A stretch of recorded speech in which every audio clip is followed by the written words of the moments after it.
네, 준욱에서 호통으로, 호통에서 훈계로. 최순실의 재판 6개월의 노하우 이렇게 나와 있습니다.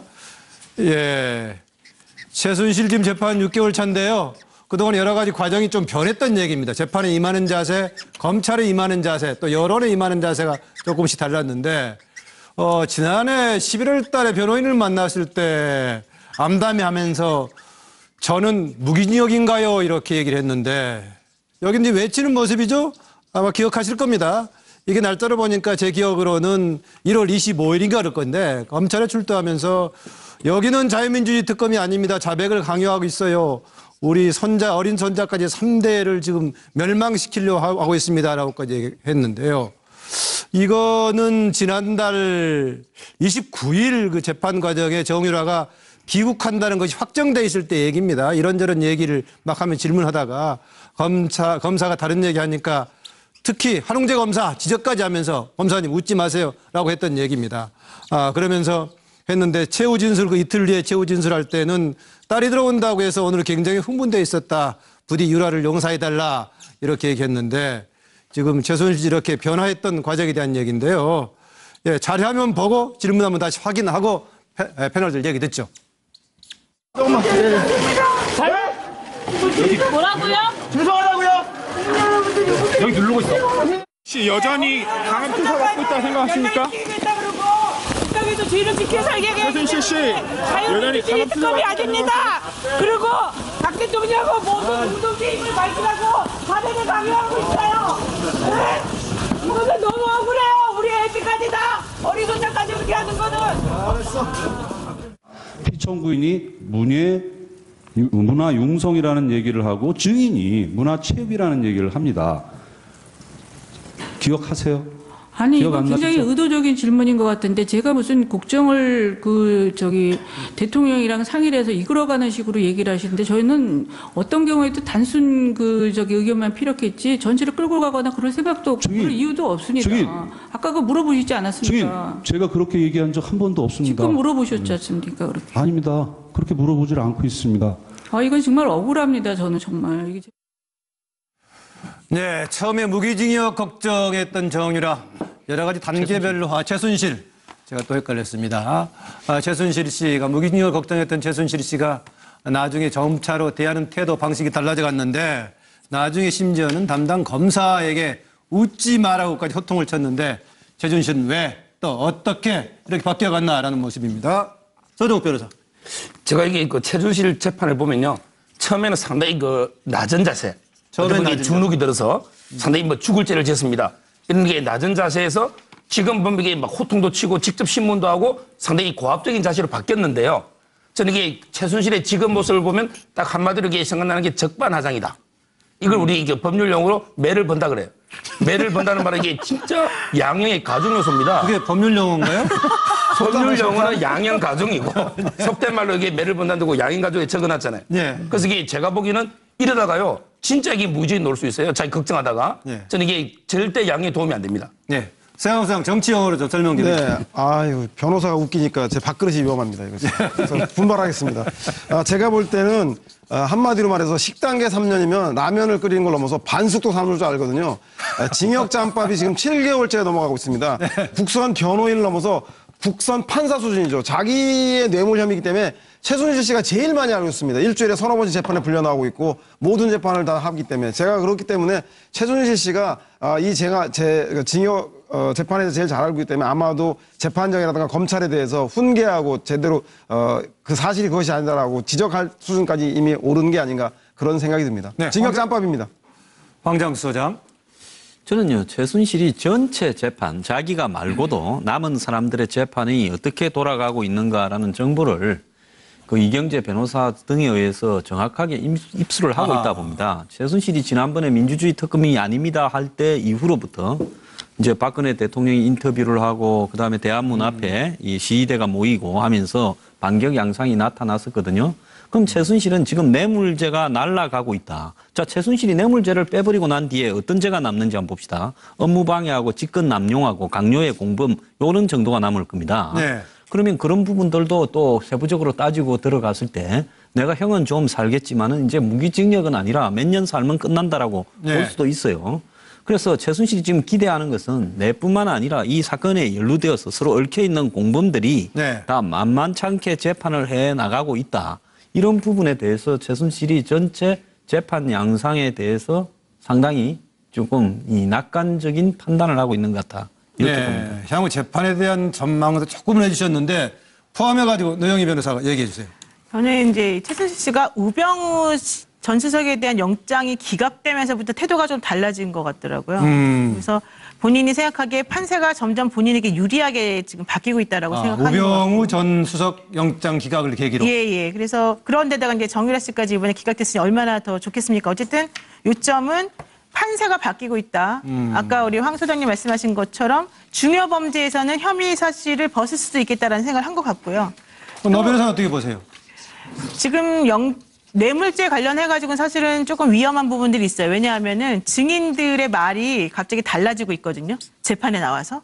그렇게 되면은 판사 입장에서는 누구 말을 어떤 식으로 믿어야 될지에 대해서 다시 한번 생각해 볼 수밖에 없고요. 좀 더 엄격하게 판단을 할 수밖에 없기 때문에 뇌물죄 관련해서는 사실은 장담하기가 어려운 상황이 될 수 있습니다. 네. 그래서 아마도 그런 모든 것들을 종합적으로 판단해 보건데 70번 재판을 나왔어요. 이 최순실 씨가. 그렇게 많이 나오는 도중에 생각을 해보니까 본인이 이제 여러 가지 면에서 본인의 권리나 본인이 어떻게 해야지 된다라고 하는 것들에 대해서 노하우를 습득하고 있는 것 같고 네. 아까 서정학 변호사님은 저렇게 하면 매를 번다라고 얘기하셨지만 저는 그건 아니라고 봐요. 왜냐하면은 피고인도 자기의 죄에 대해서 방어할 권리가 있는 것이고 네. 또 법정에서 중언부언 떠드는 것보다는 명확하게 지적을 하고 판사나 다른 사람에게 설득하는 듯한 질문이나 이런 것들을 던지는 것이 훨씬 더 전문가답고 훨씬 더 무죄라고 하는 심증을 주는 데 유리하거든요. 네. 그렇기 때문에 저는 이런 식의 태도는 최순실 씨 입장에서 봤을 때는 매우 잘하고 있는 것이고 진화하고 있는 것이다. 진화하고 있다. 예, 이렇게 지금 보입니다. 예. 정기남 소장. 진화란 말이 뭐 좀 가장 적확하게 느껴지는데요. 저는 기본적으로 지금 최순실 씨는 최순실 씨 나름대로 범죄를 재구성하고 있다. 무슨 얘기냐면 인간은 적응하는 동물이라고 하잖아요. 아까 우리 서양호 소장님 말씀처럼 저는 그냥 가장 전통적인 우리 속담에 뭐 서당계 3년이면 풍어를 얻는다 하잖아요. 법률적 용어인가요? 그 법률적 용어는 아닙니다. 어떻게 보면 법률적 용어는 아니지만 가장 우리에게 상식적이고 일반적인 얘기죠. 네. 자, 이미 벌써 6개월의 재판 70회 참석입니다. 그러면 변호인 뺨치는 수준의 이른바 준의, 호통, 훈계 3단 기여를 자유자재로 넣을 수 있는 수준에 지금 들어가 있다고 봐야 되거든요. 예. 저는 그런 걸 통해서 결국 최순실이 의도하는 것은 자기 착각이 빠지는 겁니다. 자기를 중심으로 한 범죄, 검찰과 법원과 상관없이 그 구성에 아마 몰두해 있을 가능성이 높다. 결국 이 최순실과 검찰과 법원의 싸움이 되겠죠. 예, 진화, 범죄, 재구성 이런 식으로 설명을 했네요. 차지원 교수. 예, 저는 뭐 감히 권력 세열 1위에게 어떻게 이런 식으로 생각을 하지 않을까 하는 생각인데요. 뭐 이 최순실 국정농단 게이트 사건이 터졌을 때 많은 국민들이 상당히 충격적으로 들었던 것이 최순실 씨가 권력 세열 1위였다는 거죠. 그것이 박관천 전 경쟁이 증언을 했지만 설마 그랬을까 생각이 했는데 사실에 가까운 걸로 밝혀지지 않았습니까? 그 과정에서 사실은 이 권력 세열 1위라는 지위 자체를 아마 최순실 씨는 아마 잠시 망각하고 있었던 것 같아요. 그렇기 때문에 그러나 지금 현재 돌아가는 상황은 앞서 뭐 말씀들 하셨지만 이 재판의 판세 자체가 자신에게 그렇게 이 불리하게만 돌아가지 않는다는 생각. 네. 그런 판단이 있었기 때문에 아마 그 딸의 정유라 씨의 그 입국도 아마 본인이 지시한 것이 아닌가 하는 생각이고요. 아마 이런 생각을 더 굳히게 될 측면도 있는 것이요. 지난 금요일 날, 토요일 새벽에 딸의 1차 구속영장이 기각되지 않았습니까? 네. 아, 결국 판세가 제대로 돌아가고 있구나. 또 이렇게 이 본인이 상당히 지금 그 판세가 잘 돌아간다고 생각하는 그 이유 중에 하나는 전혀 무시 못할 것이 삼성의 재판입니다. 삼성 이재용 부회장에 대한 재판인데 지금 삼성이 총력전을 펼치고 있거든요. 네. 그런 부분들도 다 따지고 본다고 한다면 이 자신에게 결코 불리하게 돌아가지는 않는다. 그렇다고 한다면 과거 나이가 권력 세열 1위로서의 그런 자존심, 존재감을 확실하게 보여서 이 재판 상황을 좀 더 유리하게 끌고 와야 되겠다는 그러한 생각도 있지 않을까 하는 생각이 듭니다. 오늘 이분적인 얘기 들으니까 뭐 종합적인 재판 진행 상황에 대한 점검이 필요할 것 같기도 한데 서정욱 변호사가 딱 한마디 또 썼네요. 아까 이게 노영희 변호사 지적인데요. 제가 들기를 바랬습니다. 네. 저도 이게 그 피고인이 재판장의 허가를 받아서 공수사실에 대해서 몇 가지 물어보는 건 괜찮아요. 제가 이게 매를 번다는 거는 뭐 특검한데 이게 민주특검이 아닙니다. 이렇게 외친다든지 네. 또 이 검사한테 호통을 친다든지 웃지 마세요. 이런 것들이 이게 도움이 안 된다 이 말입니다. 아하. 이해가 된 겁니까? 소심하신 것 같아요. 알겠습니다.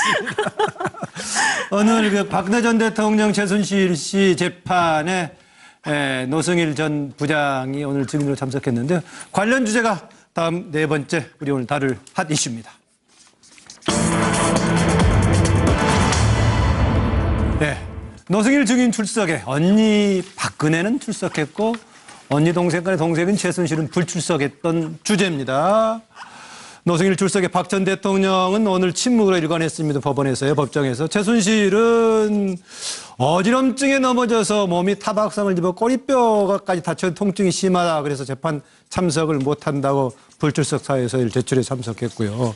그런데 오늘 노승일 씨 법정에서 이런저런 증언을 했습니다. 최순실, 박원호 당시 승마협회 전무에게 삼성 돈 먹으면 문제없다.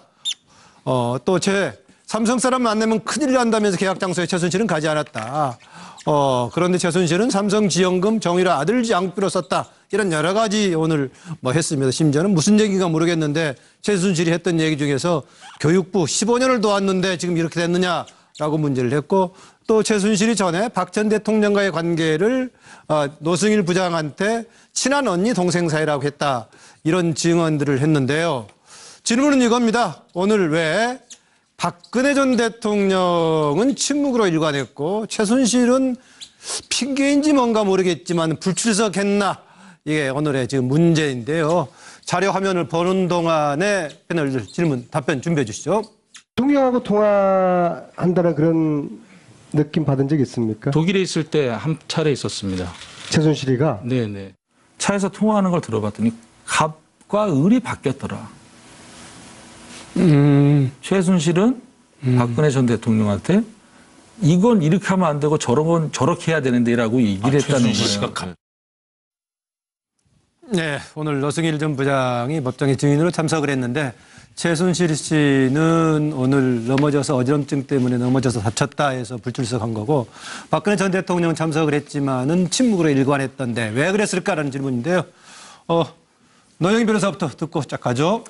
일단 박근혜 전 대통령은 자기 재판에서도 거의 말을 안 하고 있습니다. 제가 봤을 때 노승일 씨에 대해서도 그렇게 관심이 없을 것 같고요. 네. 요즘 속된 말로 학생들이 하는 말이 없다. 있습니다. 일도 관심 없음. 그렇게 하고 있을 것 같고 네, 최순실 씨 같은 경우는 노승일이 싫겠죠. 아하. 계속해서 여러 가지 말들을 쏟아내고 있는 중이고 또 본인이 거기 일일이 반박할 수도 없고 그런데 저는 특별히 이제 오늘 불출석 사유를 꼬리뼈가 아프다고 이렇게 특정해서 말했잖아요. 다치면 엄청 아프긴 아픕니다, 그거. 그래 다쳐보셨어요? 네, 다쳐봤어요.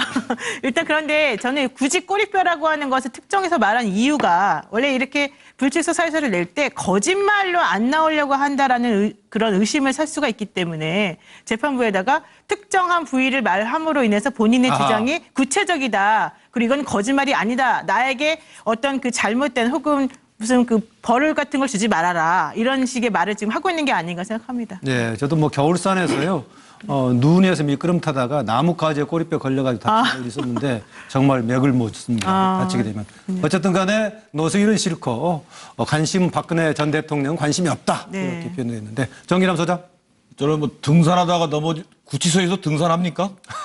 전 듣는 얘기. 어지럼증 때문에 넘어졌다라고 했어요. 그 구치소에서 저는 승마를 한 줄 알았어요. 이게 딱 타박상이 심하고 꼬리뼈 부분을 다쳤다. 이게 좀 비유이긴 합니다만 정말 나오기 싫은 겁니다. 노승일은 어떻게 보면은 최순실의 저승사자인 거지요. 어떤 노승일 그 증언의 법적 효력을 떠나서 최순실로서는 그동안의 국정농단에 얽힌 야사라 그럴까 뒷얘기들이 거의 노승일에 의해서 지금 공개되고 있잖아요. 네. 그런 부분에 아마 심정을 드러낸 것 같고 박근혜야 기본 관심이 없죠. 노승일에 대해서는. 그리고 최순실이 대통령으로서 국정을 수행할 때는 최순실이 모든 것을 조언했습니다. 네. 그러나 지금은 최순실의 빈자리가 있는 거죠. 또 오늘 유영하 변호사가 참여를 했는지 모르겠습니다만 지금은 완전히 그 빈자리를 유영하 변호사가 메꿔주고 있다는 거 아닙니까? 네. 특별히 할 얘기가 없었을 것 같습니다. 외면하고 앉았더라도 최순실이 법정에 같이 있는 게 굉장히 심리적으로 도움이 된다.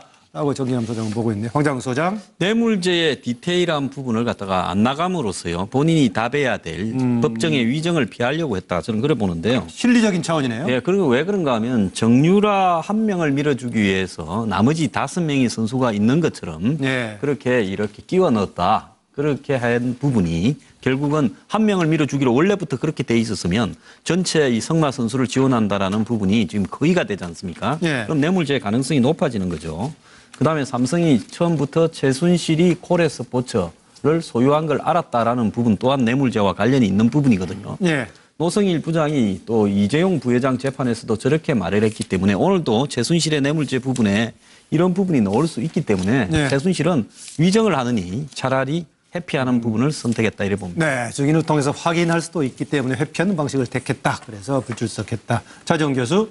예, 뭐 박근혜 대통령 입장은 오불가능이죠. 사실 뭐 그 박근혜 대통령이 노승일 부장이라는 사람 자체를 아마 그 존재 자체를 잘 몰랐을 거고요. 그리고 예. 또 본인 스스로가 지금 최순실 씨하고 공무관계가 없다고 주장하고 있는 상황에서 이 최순실 씨의 행위를 정언해줄 노승일 씨에 대해서 왈가왈부한다는 것 자체가 좀 말이 안 되지 않겠습니까? 네. 그리고 또 한편으로는 뭐 지금 본인이 전직 대통령이었는데 최순실을 도와주는 사람하고 어떻게 같이 이렇게 뭐 이거 진실을 다툴 것이냐 그런 뭐 자존심 문제도 있을 거고요. 그렇기 때문에 당연히 침묵을 한 것이지만 최순실 씨 경우는 저는 일종의 칭병이 아닐까 하는 생각입니다. 칭병. 예, 그러니까 병을 핑계로서 안 놓은 거죠. 네. 왜 안 놓느냐? 앞서 뭐 여러분들 말씀하셨지만 노승일 씨가 사실 어떻게 보면 최순실 씨의 여러 가지 그 행적에 대해서 제대로 정언해 줄 수 있는 어떻게 보면 아킬레스건을 제대로 이를 공격할 수 있는 하나의 정인이 될 수 있기 때문에 이러한 정인이 나왔을 때 거기서 앉아서 본인이 공박을 하기보다는 아예 무시하고 조금 뭡니까 이 무시하는 그런 전략으로 가는 것이 낫다고 생각하는 거죠. 일종의 네. 소나기 올 때는 소나기를 피해야 된다. 네. 그런 생각을 갖고 아마 지금 깨병을 부린 것이 아닌가 하는 생각입니다. 오불관원의 관자를 약자로 써가지고 오늘은 다른 분이 지난번 실수했는데 실수 안 하셨네요. 세영 소장. 예. 네, 양옆에 고명하신 교수님하고 변호사님 계셔서 가방끈을 다시 생각해 봅니다. 저는 뭐 계속 물어주십시오. 저는 뭐 박근혜 세영 소장 무슨 뭐 동물 새를 많이 몰고 다니네요. 제가 뭐 그렇습니다. 주로 늑대, 까마귀 뭐 이런 동물이야. 자연 친화적입니다. 동물이죠. 저는 박근혜 대통령에게 노승일은 모르는 사람일 겁니다. 내 밑에 박근혜 대통령의 최순실의 밑에 고영태 밑에 노승일이기 때문에 진짜 모르는 사람일 것 같고요. 최소한 최순실 정도는 돼야지 박근혜 대통령과 40년 지기 국정농단을 논의할 수 있는 자격이 생기는 것 같아요. 모르는 사람이고 아마 그 최순실 씨에게 노승일은 모르고 싶은 사람 아닐까요? 꼬리뼈가 아픈 게 아니라 사실은 마음이 아플 겁니다. 내 옆에 있던 사람, 노승일 부장이 어느 날 아침에 가봤더니 호텔에 조식을 하고 있는데 앞에 앉지 않고 바로 옆에 앉아있다는 사람 아니겠습니까? 그래서 내 옆에 있던 사람의 친구 아니겠습니까? 나의 치부에 대해서 누구보다 잘 알고 있는 사람, 국정농단극이 아니라 치정극으로 변할 수 있는 걸 알고 있는 사람, 피하고 네. 싶지 않았을까 싶습니다. 네, 서정 변호사. 저는 이게 박 대통령은 우리 차정 교수랑 똑같아요. 바로 이게 오불관은 이거는 이게 내 재판하고는 전혀 관계없는 정인이고 나는 이게 결국 내 재판과 무관하다는 말은 뇌물은 난 무죄다. 이거는 이게 그 까마귀들 노는데 백로가 안 가듯이 너 까마귀들 뭐 고영태든 노승일이든 최순실이든 너가 문제고 나는 이게 무죄다. 지금 차 교수 듣고 썼습니까? 동시에 쓴 겁니까? 제가 먼저 썼어요. 똑같네요 보니까 지금. 요건 똑같은데 근데 옆에는 완전히 틀린 100% 틀립니다. 그래요? 왜냐하면 이게 그러나 최순실은요. 저도 이게 평소에는 최순실 말 잘 안 믿어요. 콩으로 매주 쓴다 잘 안 믿는데 이 말은 믿고 싶은 게 아니고 제가 교도소에 여러 루트로 확인해 보니까 이게 깨병이 아니고 깨병이 진짜 아니다. 아파서 차 교수는 칭병을 썼어. 깨병이. 왜냐하면 이게 옛날에 최순실 재판에 노승일 씨가 많이 나왔어요. 그때 이게 적극적으로 반대 신문권을 행사할 수 있거든요. 네. 근데 오늘 최순실 씨는 진짜 이게 못 넣어서 반대 신문권 행사도 못하고 증거 인정돼 버리는 우리 이게 불리한 거예요. 예. 진짜 아팠던 것 같아요. 예. 이제 다음 주제 넘어가야 할 것 같은데요. 다음 주제 보죠.